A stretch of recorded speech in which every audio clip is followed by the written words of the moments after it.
In today's video, we're going to be creating this particular loop. It's going to be very simple and we can actually customize it to create variations by simple changes like this one and this one. The only difference is one single setting in the Voronoi node. And that's why this video is also going to act as an application to the Voronoi node, which we learned in detail in this video over here. If you haven't watched the demystifying of the Voronoi texture, definitely check it out because there's so much to unpack in that one video. With that, let's go ahead and begin today's video. In our default scene, we're going to go ahead and just scale the default cube up by some units. I'm going to choose to scale it up by 10 units, but I want to scale it up only on the y-axis. So I'm going to type 10 and then choose y to make sure that it scales up only on the y-axis. Then I'll press tab to go into edit mode, after which I'll go ahead and delete the front and back faces. So for that, I have to go to face select mode by pressing this button up here, selecting the front face and also selecting the back face over here. But I have to press shift and select to ensure both of them are selected. Then I'll tap X and choose delete faces. Now I can press tab and go back into object mode and we have our entire object. Now I feel like this object might be a little too large for the loop. So I'm actually going to just scale it back down on the y-axis by 0.5. We could have directly scaled it up by only 5 units instead of 10 units, but this shall do for now. The next thing that I want to do is go ahead and start with the material. So I'll bring my cursor to the junction of these two windows, click and drag to create a new window, and then change this from the 3D viewport to the shader editor. Then I'll switch my viewport shading from solid to rendered so that we can see the changes that we make. Apart from that, I don't want there to be any light in the scene. So I'll select this default light and press delete to remove it. Finally, I'll select my cube. And in fact, before I start giving it its material, I'll go ahead to my render properties, switch on bloom and screen space reflections. Then I can finally start off with the actual material. For the material, I'm going to first make it very metallic so that we actually get some nice reflections just like that, which will happen only if you have screen space reflections switched on. Then I want there to be some circles. So to create those circles, I'm going to use a Voronoi texture. Again, I highly recommend checking out the demystification of the Voronoi texture if you haven't already. Now with the node wrangler enabled, I'll press Ctrl T to get the texture coordinate and mapping nodes, and I'll switch over to object so that the Voronoi texture is distributed from the center of the object. Let's go ahead and plug this distance into the base color, or we can just Ctrl Shift click the Voronoi texture with the node wrangler enabled to actually get a preview of what we have. Now I don't want these to be random, so I'm going to just go ahead and change this randomness all the way to 0, and that way we get this nice little grid. Now let's go ahead and create the rings. So for that, I'm going to search for a color ramp node and switch the type from linear to constant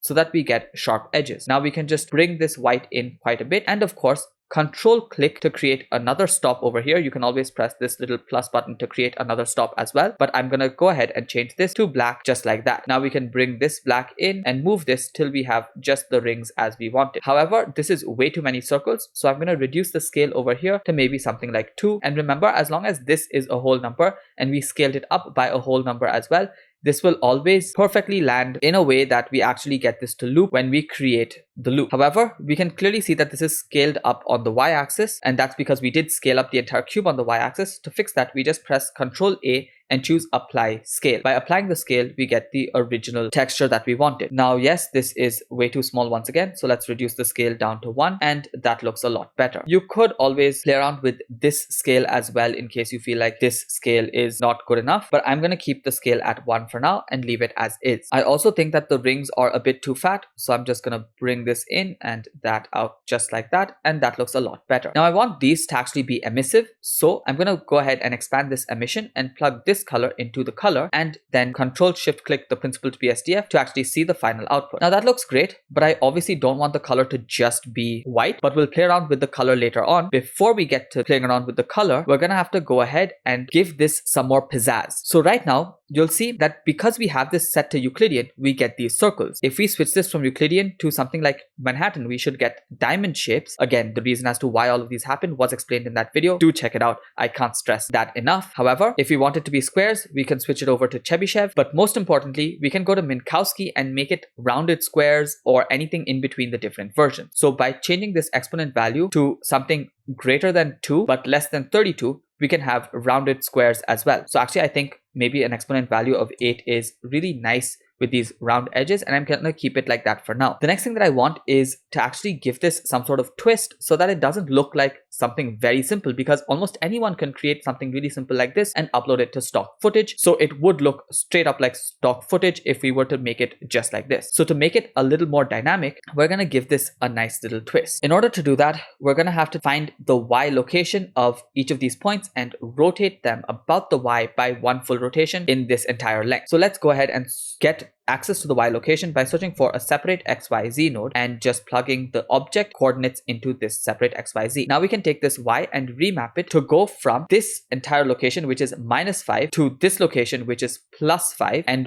remap that to maybe 0 to 360 degrees. But since we're going to be plugging that in from the outside, it's going to have to be 0 to 2 pi radians. So let's go ahead and shift this to the side, press Shift A and search for a map range node. Now we're going to plug the Y into the value, and the from min is -5 and the from max is +5. The range that we want to go is 0 to 1 full rotation, which is TAU or 2 star pi. Now this has to go into the Y rotation of the rotation, so we need access to just the Y rotation, for which we need a combined XYZ. Now we can take this result and plug that into the Y and plug this into the rotation. Now the reason why we're making sure that this rotates 1 full rotation is so that, again, it perfectly loops when we actually loop it. Now that is what this looks like, and that looks great for now. We can go ahead and start messing around with the actual animation and the camera before we get to the colors. So let's go ahead and select our camera, press Alt G to clear its location, followed by Alt R to clear its rotation. Then we'll press RX90 to rotate the camera on the X-axis by 90 degrees, and then we'll press GY and just move it back by 5 units so that it comes to the absolute start of our loop. Then we can press 0 on our numpad to go into the camera view, and we can go to the camera properties and play around with the actual settings. I want the focal length to go all the way down to something like 8, or even lower, we can go down to 5 as well if you want, and that completely changes the look of this entire tunnel. Maybe I'll stick with 8 for this animation. Then I'll go down to the viewport display and increase passpartout 2 all the way to 1 so that we don't see anything outside the camera view and it distracts us much less. Then to create the actual animation loop, we're gonna go ahead and just select this and create a duplicate by pressing Alt D and then followed by Y, after which we can type in 10 to bring it to the absolute start of this particular object. So now that we have this perfectly set up, we can go into our camera view, select the camera and set all of our animation defaults. For the animation defaults, we're gonna just expand the timeline, change the end frame to maybe 300 so that we get a 5-second long loop. We're gonna go to the output properties, change the resolution to 200 and the frame rate to 60 frames per second. Remember, if you want all of the 4K 60 FPS animations that are rendered, you can buy them along with the blend file on my Patreon page, and the link will be in the description. Then output folder can be wherever you want it to be. File format, I'm going to choose FFmpeg video with an encoding container changed to MPEG-4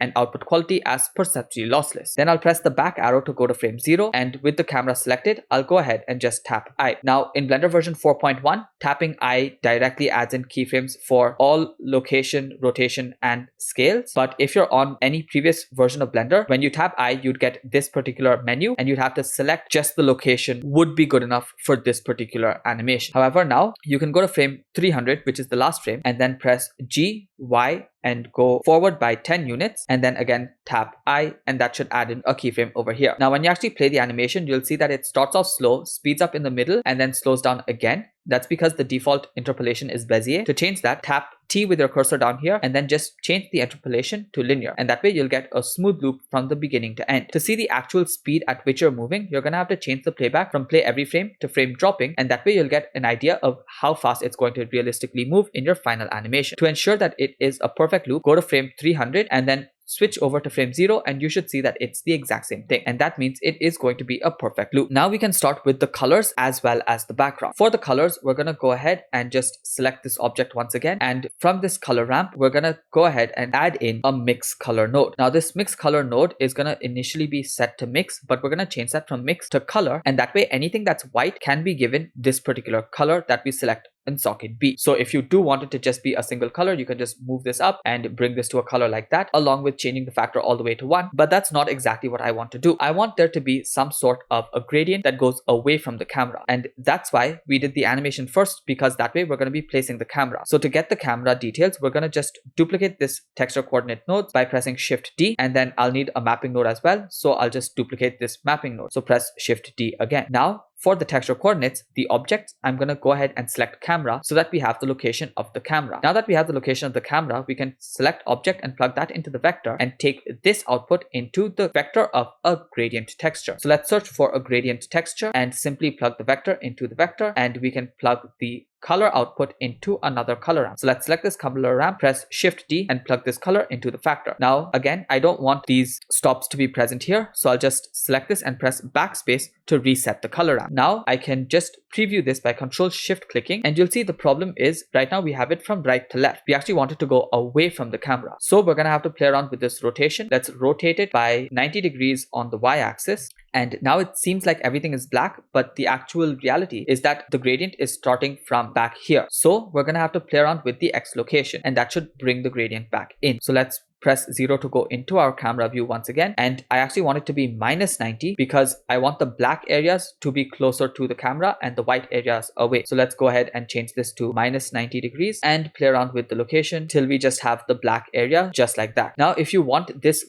gradient to be a lot softer, you can change this scale down and of course play around with the location to get a softer gradient. Now I think I'm actually going to keep the gradient at maybe 0.5, and that looks good for my use case. Of course, play around with the location just so that a little bit of the black is seen on these edges, and I think I'll go with that. Now I'm going to have to change the colors, so I'm going to change this black to maybe a nice pinkish purplish color, and this can become maybe a blue, so that way I'll get some purples in between, and that looks great. But this is going to be the color for my Voronoi circles. Now by plugging that into B, we can go ahead and Control Shift click the principled BSDF to get this particular look. Now everything seems to be way too washed out, so we're gonna go over to our render properties and change the color management from filmic to AGX, and that should by itself make things a lot better. But something that will make it even better is playing around with the roughness a bit. So I'll change the roughness to maybe 0.3, and I'll actually increase the brightness strength for the emission from 1 to maybe 2 just to give it a nice bloom. However, I don't want the bloom to actually be that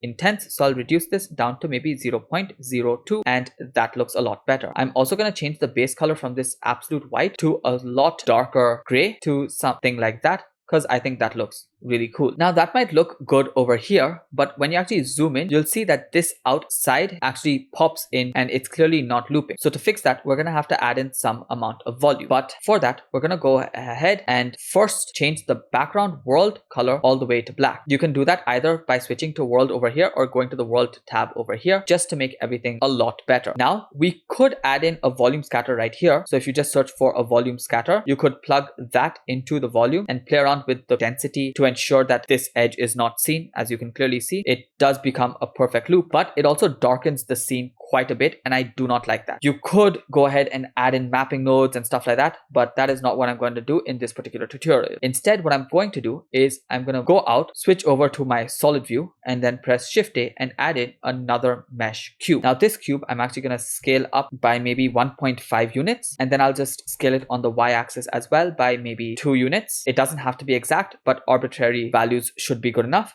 Now I'll just press G followed by Y to bring it back till it roughly matches this particular cube. It doesn't have to exactly match, but roughly will be good enough. Once you have that, again, switch over to your rendered view, select it and give it a new material. So let's go to object and just press this new button to create a new material. I'm going to select the principled BSDF and tap X to delete it. And instead, I'm going to search for a principled volume. Now you could use a principled volume, or you could just use a volume scatter. And I'm actually going to use the volume scatter because it should be faster for my laptop to handle. But remember, when you're using any volume node, you have to connect it into the volume socket of the material output and not the surface output. Now you see when you zoom in, the actual ends are starting to fade away, and if you go to frame 300, everything is back because we actually crossed out of that volume. So the way you ensure that the volume stays towards the end is by parenting this volume to the camera. So ensure that you have the volume cube selected, then control click the camera in the outliner or shift select it in the viewport display, and then press Control P and choose set parent to object. So now the actual cube will move along with the camera, which is exactly what we wanted to ensure we get that perfect loop. So now if you go to frame 300 and you go to frame 0, you should see that it is still being faded away by the cube, but I feel like there's a little bit that is visible.